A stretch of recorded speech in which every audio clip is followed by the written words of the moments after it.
اور پھر ان کے اندر تکبر دیکھیں کتنا بھرا ہوا ہوتا ہے, کتنا تکبر ان کے اندر بھرا ہوتا ہے. ان کے پاس آخری اربا پتہ کیا ہوتا ہے, اجی آپ کے پاس تو ڈگری نہیں ہے, آپ بات ہی نہیں کر سکتے. اور اپنی ڈگری کا ان کا یہ حال ہے کہ دیوبند کے مفتی کو بریلویوں کا بچہ بھی کہتا ہے گستاخ رسول نے جنمی اے تہاڈی کتے دی بھی اوقات نہیں, تہاڈی ڈگری دی. جب ایک عام بریلوی دیوبندیوں کے مفتی کو کہہ دے کہ یہ جنمی اور گستاخ ہے, ڈگری کیا, وہ تو اسے مسلمان بھی ماننے کے لیے تیار نہیں ہے, تو یہ اوقات ہے.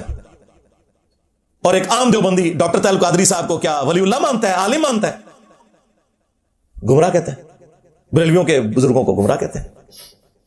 تو یہ ٹوٹل ان کی ڈگری کی اوقات ہے کہ ایک دوسرے کو گمراہ سمجھتے ہیں. اور یہ نہ سمجھیے گا کہ یہ آج کے لوگوں کا حال ہے, پرانے بھی یہی کچھ تھے. ہمارے کراچی کے مفتی صاحب, ان سے اب ہماری دوستی ہو گئی ہے, تو وہ اگلے زمانوں میں کہا کرتے تھے کہ نہیں, یہ بعد والے لوگوں نے جھگڑے ڈالے ہیں, اگلے جو علماء گزر چکے وہ آپس میں شیر و شکر تھے. ہم نے کہا شیر و شکر نہیں تھے, شیر و شکار تھے. اور خود اپنے بارے میں جو ان کے دعوے تھے, توبہ کرو.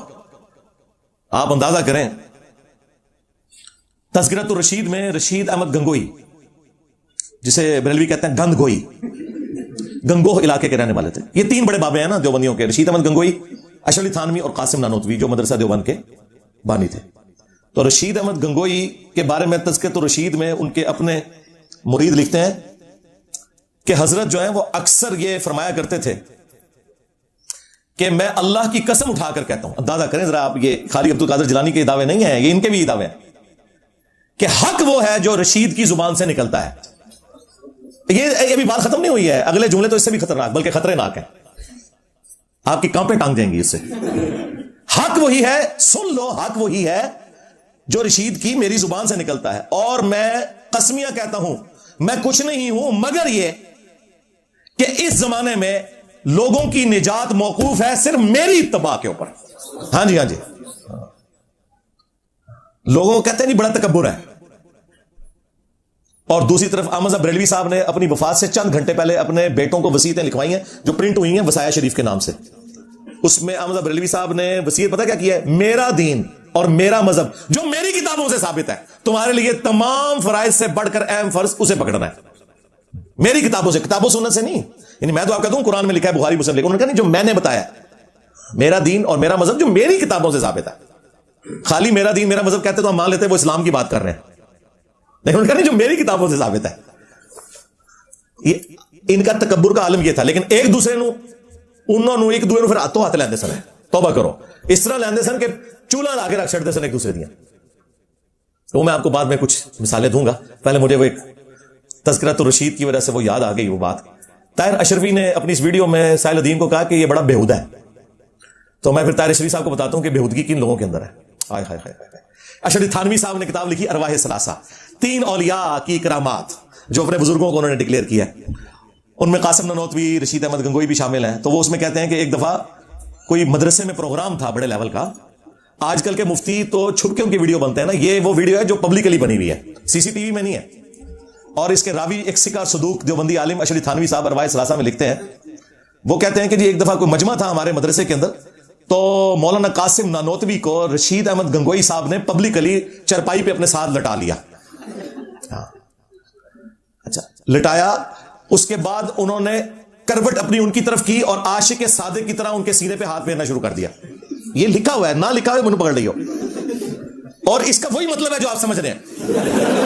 ہاں یہ میں بتاؤں, اس کی وجہ یہ ہے کہ قاسم نانوتوی صاحب نے کہا کہ میاں لوگ کیا کہیں گے, ہاں میاں لوگ کیا کہیں گے. تو رشید احمد گنگوئی صاحب کہتے ہیں لوگوں کو کہنے دو جو کہتے ہیں. بزرگوں کے سینوں اور قبروں سے فیض لینے کے ہم قائل ہیں, جو المحنت میں لکھا تھا, یہ سینے سے فیض اس طرح لیا جاتا ہے, اور قبروں سے فیض بھی اسی میں لکھا ہوا ہے ارواح ثلاثہ میں کہ مرنے کے 6 سال کے بعد قاسم نانوتوی صاحب, وہ جو میاں میاں کر رہے تھے کہ میاں لوگ کیا کہیں گے, جو اس کیس میں مفعول تھے, تو وہ مفعول جو ہیں وہ اپنی قبر سے نکلے اور دیوبند کے 2 مولویوں کی صلح کروا کے قبر میں واپس چلے گئے. خواب میں نہیں, بیداری میں, بیداری میں. مجھے طارق جمیل صاحب نے فون کیا, مجھے کہتے ہیں یار لکھا ہوا ہے. میں نے کہا جی بالکل لکھا ہے. انہوں نے کتاب بھیج, میں کتاب بھیج تھی, انہوں نے پڑھ بھی لیا. اس کے بعد جو کچھ انہوں نے کہا وہ سینسر ہے. تو یہ 6 سال بعد قبر سے نکلے ہیں, لیکن جو کہ نکلنے والا دیوبندی تھا لہذا توحید ہے. اگر بریلوی نکلا ہوتا تو شرک ہوتا. یہ ان کا ٹوٹل اوقات ہے ایک دوسرے کے ساتھ. اب واپس آئے وہ میاں جو تھے نا جی، وہ تو یہاں تک صرف بات ختم نہیں ہوئی ہے. تذکرۃ الرشید سے مجھے یاد آیا تھا، تو تذکرۃ الرشید میں لکھا ہے کہ ایک دفعہ رشید احمد گنگوئی صاحب نے خواب دیکھا کہ مولانا قاسم نانوتوی دلہن کی شکل میں ان کے عقد میں آئی ہیں. جی، انہوں نے یہ نہیں کہا کہ میں نے اپنی دلہن جو ہے ان کی شکل میں دیکھی، نہیں، میاں قاسم جو ہے دلہن کی شکل میں میرے عقد میں آئے.